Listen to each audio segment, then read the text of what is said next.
Welcome to Ditch the Leech, the channel for breaking free from energy vampires, reclaiming your power, and living a leech-free life. In today's video, we're exploring old myths about vampires to uncover how what people believed back then lines up with what we know now. Let's get started. For centuries, humans have told stories about creatures that drain your life force and leave you weaker than before. Today, we call them narcissists, psychopaths, or more broadly, energy vampires. But how do they compare to the vampires of old myth? From shape-shifting to the ability to hypnotize their victims, let's explore how vampires in folklore mirror the real-world predators that suck the energy and vitality out of those around them. So what folklore can teach us about energy vampires? Vampire stories aren't new. Ancient Mesopotamians feared Edimu, fully self-aware undead entities that could attack people to steal their energy or life force, leading them to illness and bad luck. Similar creatures showed up across ancient Greece, ancient India, and Hebrew folklore. They weren't called vampires yet, but one thing was clear: these creatures fed on human life force. The version we know today comes from early 18th century Central Europe.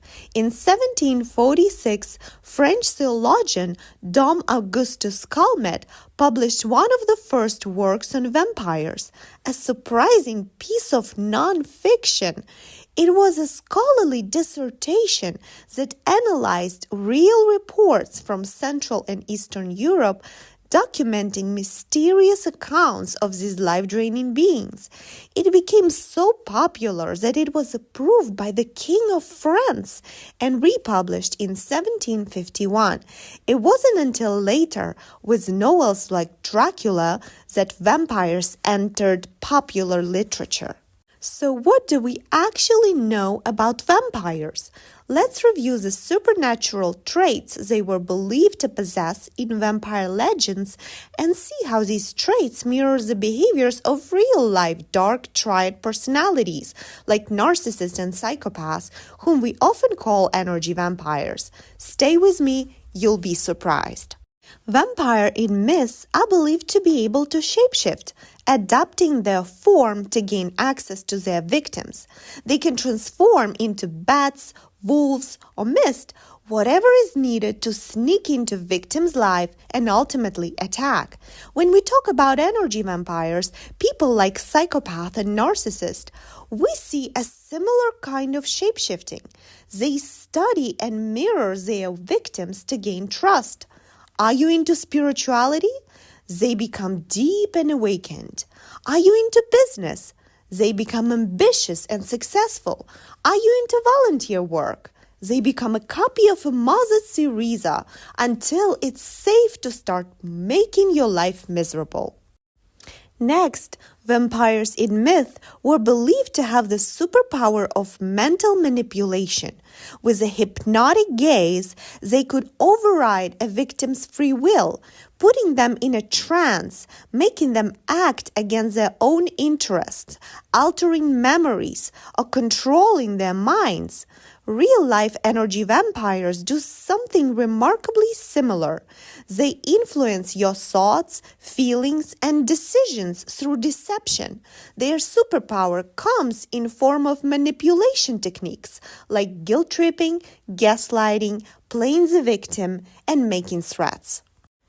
Next, vampires in myths were believed to have superhuman physicality, incredible strength, exceptional speed, agility, and heightened senses.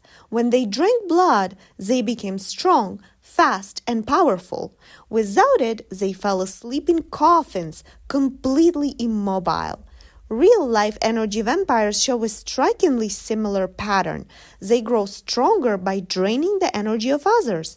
After the feeding episode, which is often a conflict they deliberately provoke to get you emotionally charged, they get stronger.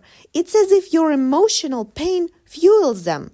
The longer you stay in their orbit, the stronger they become, the more you fade. They grow stronger when you give them your resources, attention, emotional reaction, and time. Without it, however, they shrink.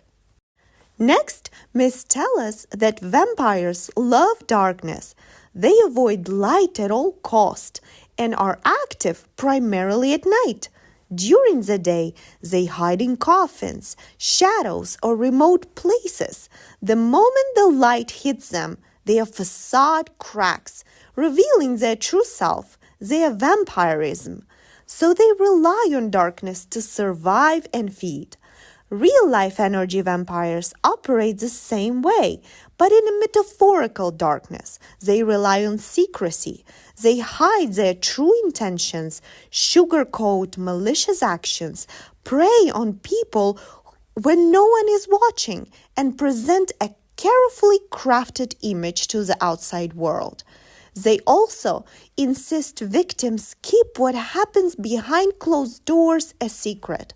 The moment you shine a light on their actions, see the truth, their power collapses. The last trait we'll discuss today is a surprising one. In myths, vampires cannot enter a home without a permission. They need an invitation to cross a threshold. Holy symbols, locks, or words can keep them out, though they may try to trick victims into letting them in. Real-life energy vampires operate similarly. They need a consent to enter your life. They cannot influence or manipulate you without it. Firm boundaries act as your protection. No invitation, no access. Yet they often test your limits, using guilt, charm, or pressure to gain entry. They exploit moments of vulnerability and, once allowed in, gradually expand their influence.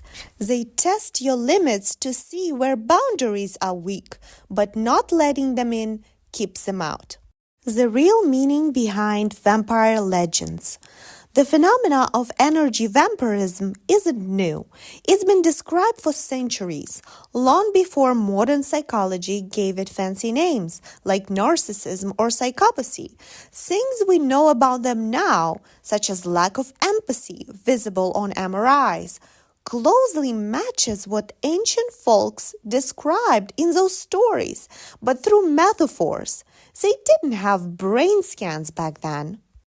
Ancient people recognized the same patterns and told stories about energy vampires the only way they could, as creatures that feed on others, as beings that drain life force, and as undead alive, but fundamentally different from humans.